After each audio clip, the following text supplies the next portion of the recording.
Hello friends, வணக்கம். எல்லாரும் எப்படி இருக்கீங்க? இன்றைய காலகட்டத்தில் நிறைய பேருக்கு பார்த்தீங்கன்னா தலைமுடி உதிர்தல், அப்புறம் இளநர அளவுக்கு அதிகமாகுது. இதை மறைக்கிறதுக்காக அவங்க கண்ட கெமிக்கல் ஷாம்பு, அப்புறமா ஹேர் டை எல்லாம் பயன்படுத்துறதுனால பார்த்தீங்கன்னா அவங்களுக்கு சீக்கிரமே பக்க விளைவுகள் அதிகமாகும். நாம் எப்போவுமே வீட்டில் இருக்கிற பொருளை வச்சு இயற்கையான முறையில் சரி செஞ்சோன்னா போதும், சரியாயிடும். தேவையான பொருள், நான் இன்னைக்கு 6 சின்ன வெங்காயத்தை எடுத்திருக்கேன். இதை நல்லா தோலை உரிச்சிட்டு கழுவி எடுத்துக்கங்க.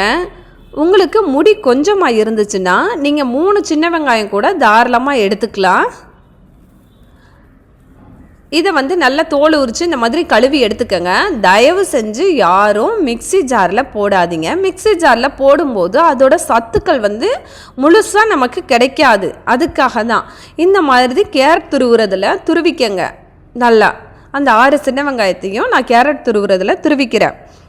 சின்ன வெங்காயத்தில் சல்ஃபர் அதிகமாக இருக்குது. இது நம்ம தலைமுடியோட ஆரோக்கியத்துக்கு ரொம்பவே உதவியாக இருக்குது. தலைமுடி வளர்ச்சியை அதிகரிக்குது. உங்களுக்கு முடி கொட்டி கொஞ்சம் சொட்டையாக இருக்கிற மாதிரி இருக்குது அப்படின்னு நினச்சிங்கன்னா உடனே நீங்கள் இந்த ஹேர் பேக்கை போட்டிங்கன்னா போதும், உங்கள் தலைமுடி நல்லா அடர்த்தியாக வளர ஆரம்பிக்கும். இது அனுபவபூர்வமான உண்மை. இதில் ஆன்டிபாக்டீரியல் அதிகமாக இருக்கிறதுனால நோய் தொற்றும் வராது, தலைமுடிக்கும் ரொம்ப நல்லது. இங்கே பாருங்கள், இந்த மாதிரி கேரட் துருவுறதுல நல்லா துருவி எடுத்துக்கிட்டேன். இப்பயே பார்த்தீங்கன்னா உங்களுக்கு அழகாக அந்த வெங்காயத்துலேருந்து அதோட சாரெல்லாம் இறங்கி ஒரு மாதிரி சதப்பாக இருக்கிற மாதிரி இருக்கும்.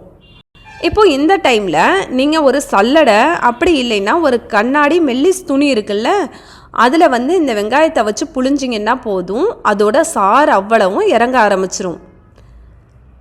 இப்போ இதுதான் உண்மையாக வெங்காய சாறு அதோட சத்து அப்படியே முழுசாக இருக்கும். அதுக்காக தான் நாம் மிக்சி ஜாரில் போடும்போது இந்த அளவுக்கு ஃப்ரெஷ்ஷாக இருக்காது. கொஞ்சம் சூடெல்லாம் ஆகும்ல மிக்சி ஜாரில், அதனால தான். இப்போ இங்கே பாருங்கள், இந்த மாதிரி சல்லடை துணியில் வடிகட்டும் போது அதோட சாறு ஃபுல்லாக இறங்கிரும். இப்போ இதை நல்லா புழிஞ்சு எடுத்துக்கோங்க. இப்போது இதோட அளவு பார்த்தீங்கன்னா கரெக்டாக 2 ஸ்பூன் இருக்குது இந்த வெங்காய சாறு. இது கூட நான் கொஞ்சமாக விளக்கெண்ணெய், ஒரு ஸ்பூனில் கொஞ்சமாக விளக்கெண்ணெய் எடுத்துக்கிட்டு அது கூட பாக்கி தேங்காய் எண்ணெய் எடுத்துக்கிறேன். இது செக்கில் ஆட்டின தேங்காய் எண்ணெய்.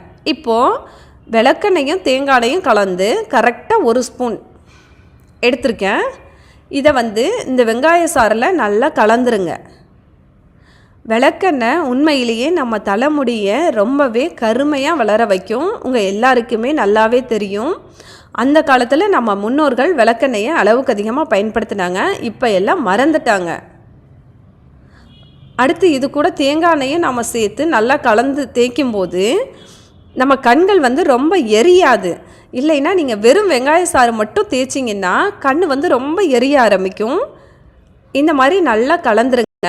கலந்துட்டு இதை உங்களோட உச்சந்தலை, அப்புறமா அந்த வகுடு எடுப்போம்ல, வாகுன்னு சொல்லுவோம்ல, அந்த இடம், அப்படி சீப்பால் கொஞ்சம் கொஞ்சமாக வகுடு எடுத்து அது ஃபுல்லாக இந்த வெங்காய சாரை ஃபுல்லாக தேய்ச்சிருங்க. தேங்காய் எண்ணெயும் வெங்காய சாரும் கலந்ததுனால இது உண்மையிலே ஒன்றும் செய்யாது. நம்ம தலைமுடிக்கு ரொம்ப பாதுகாப்பானது, கண்களுக்கும் ரொம்பவே குளிர்ச்சியை தரக்கூடியது, உடல் சூட்டை தணிக்கக்கூடியது.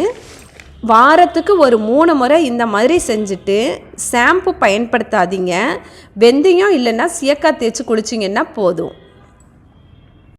நம்ம தொடர்ந்து தேய்ச்சிட்டு குளிச்சுட்டு வர்றதுனால நம்ம தலைமுடி நல்ல அடர்த்தியாக, ஆரோக்கியமாக, கருமையாக, நீளமாக வளர ஆரம்பிக்கும்.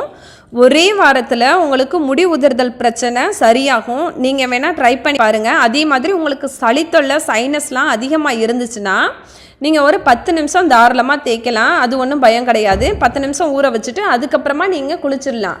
இதே உங்களுக்கு எந்த பிரச்சனையுமே இல்லைன்னா நீங்கள் தாராளமாக 1/2 மணி நேரம் இல்லைன்னா 1 மணி நேரம் தலையில் நல்லா ஊற விட்டுட்டு அதுக்கப்புறமா வெந்தயம் இல்லைன்னா சீயக்காய் தேய்ச்சி குளித்தா போதும்.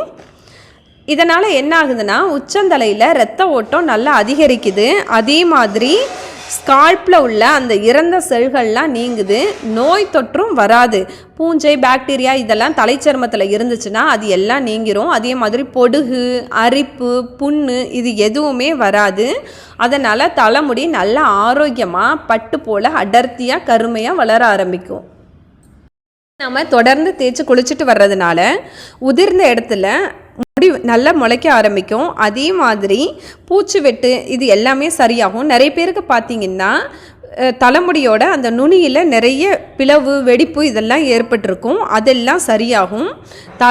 தலைமுடியோட அந்த வேர்க்கால்கள் நல்ல வலிமையாக இருக்கும். வேர்க்கால்கள் வலிமையாக இருந்துச்சுனாலே முடி உதிராது.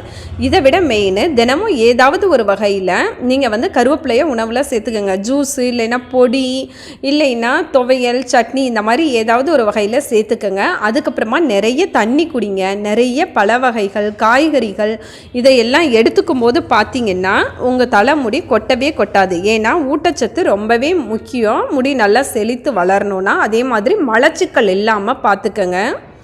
அதுவும் ரொம்ப அவசியமான ஒன்று. இதை மாதிரி செய்யும்போது கண்டிப்பாக ஒரு முடி கூட கொட்டாது. இந்த வீடியோ உங்களுக்கு பிடிச்சிருந்தா லைக் பண்ணுங்கள், ஷேர் பண்ணுங்கள், சப்ஸ்கிரைப் பண்ணுங்கள். தேங்க்யூ.